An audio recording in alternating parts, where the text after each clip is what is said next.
नमस्ते sir. आज बार कौन्सिलचे जे हे इलेक्शनच्या माध्यमातून गडिंग कोर्टामध्ये ह्या बार असोसिएशनमध्ये तुम्ही आपले मनोगत व्यक्त केले आणि याच्यामध्ये विजय प्राप्ताच्या नंतर बार कौन्सिलच्या किंवा तुमच्या वकिलांच्या हितासाठी पुढील तुमची वाटचाल काय असेल आमच्या ह्या चॅनलच्या माध्यमातून बोलू शकतो सांगा. गेल्या 5 वर्षामध्ये म्हणजे 2018च्या निवडणुकीमध्ये मी पहिल्यांदा निवडून आलो होतो.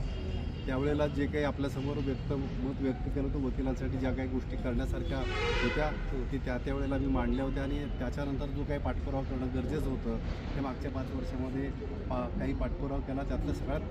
प्रमुख घटना होती खंडपीठाची मागणी, जी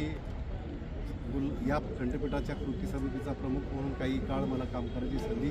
या 5 जिल्ह्यात 5.5 जिल्ह्यातल्या वकिलांनी दिली होती आणि त्या 2 वर्षाच्या काळामध्ये अनेक आपले वेगवेगळ्या न्यायिक अधिकाऱ्यांच्या बरोबर त्याचबरोबर अमित शहा साहेब असतील, मंत्री महोदय कायदा मंत्री रिजिजू साहेब असतील किंवा त्यानंतर काही न्यायमूर्ती मंडळी असतील यांच्याबरोबर यांच्याकडे पाठपुरावा करून हे आंदोलन जे काही चालू होतं वकिलांचं ते